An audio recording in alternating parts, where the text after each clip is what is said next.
Section 4. You'll hear a lecturer talking to a group of science students. First, you have some time to look at questions 31 to 34.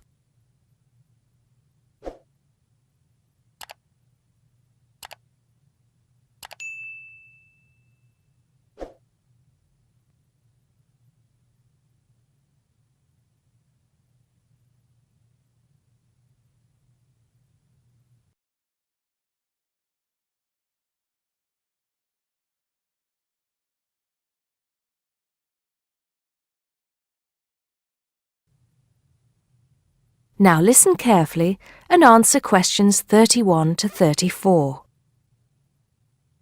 Good morning, ladies and gentlemen, and welcome to the science faculty.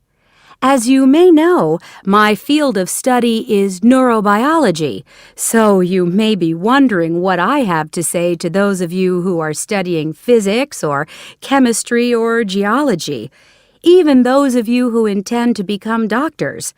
In fact, what I have to say is aimed especially at those who wish to enter the medical profession, though the main point applies to all of you.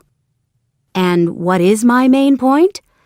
Basically, it is that you shouldn't get stuck in too narrow a specialization.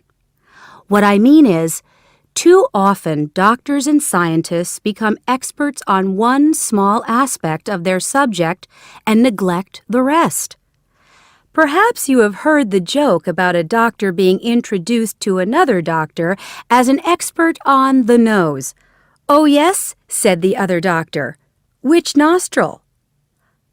I know that more and more it is necessary to specialize, because when you finish your studies, you have to find a place in the job market. But I do believe that it is damaging both to you personally and to the profession. You may be surprised to know how many physicians in the past were men of wide culture. Many were interested in the humanities, from the arts to literature to philosophy.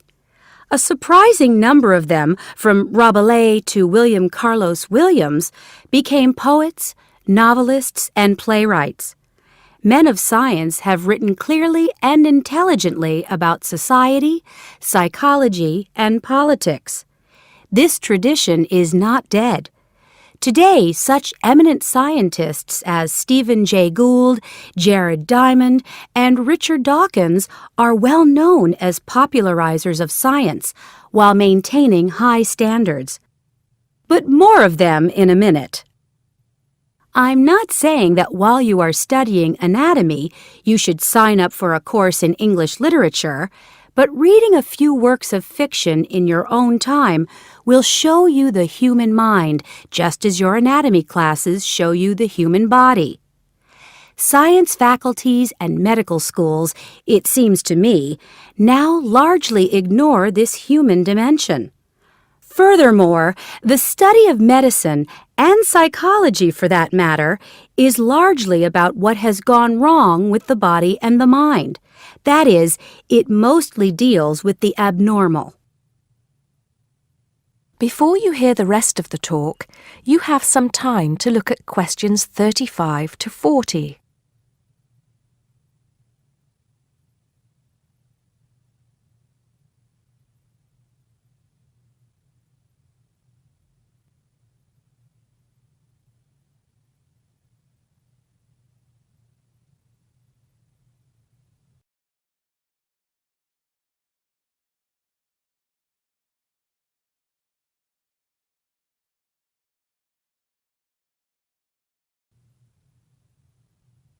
Now listen and answer questions 35 to 40.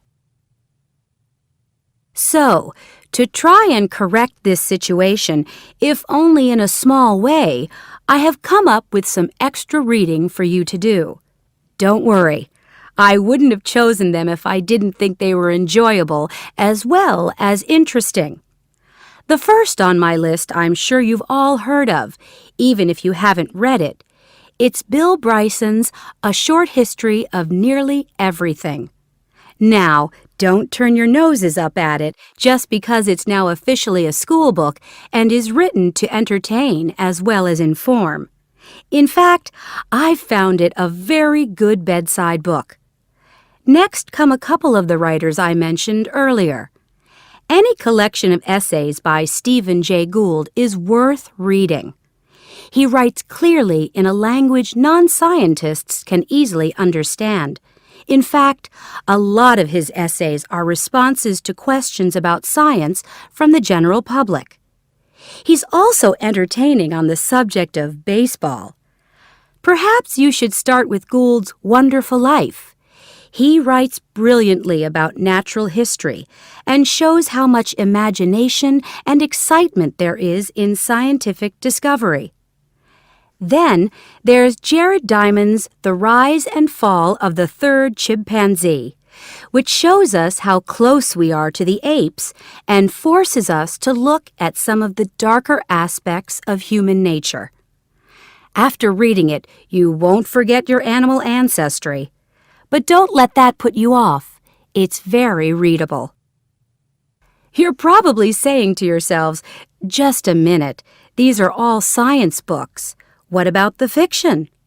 I'll come to those in a later lecture. At the moment, I'm just trying to get you to read away from your chosen field of study. However, I will recommend one work of fiction now, though it might come as a bit of a surprise. If it does, it means you haven't read it. The book is The Water Babies by Charles Kingsley. I can see I have surprised you. Well, it is in fact the first fictional response to Charles Darwin's On the Origin of Species. Yes, it is a children's book, but full of surreal fantasy and wit. The fifth book on the list is a biography, The Emperor of Scent by Chandler Burr. To my mind, it's not particularly well written, but it is a fascinating story.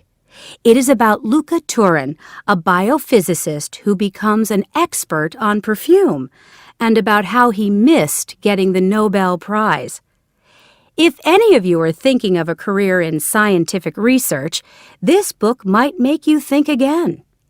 It's a very tough dog-eat-dog business, which brings us to the book that inspired Kingsley's Water Babies, that classic of the genre, Charles Darwin's On the Origin of Species.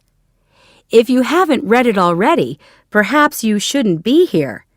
If you have, it won't hurt to read it again.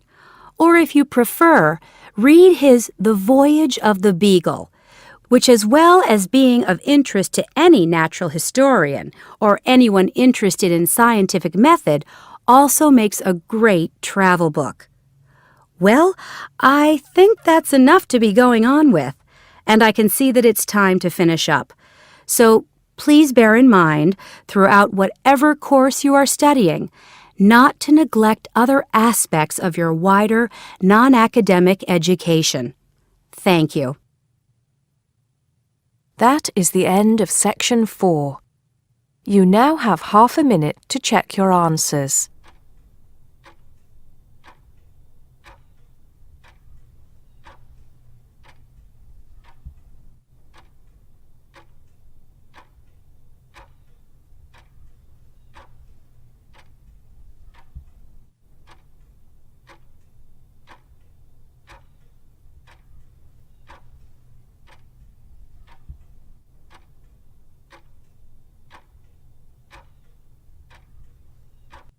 That is the end of the listening test.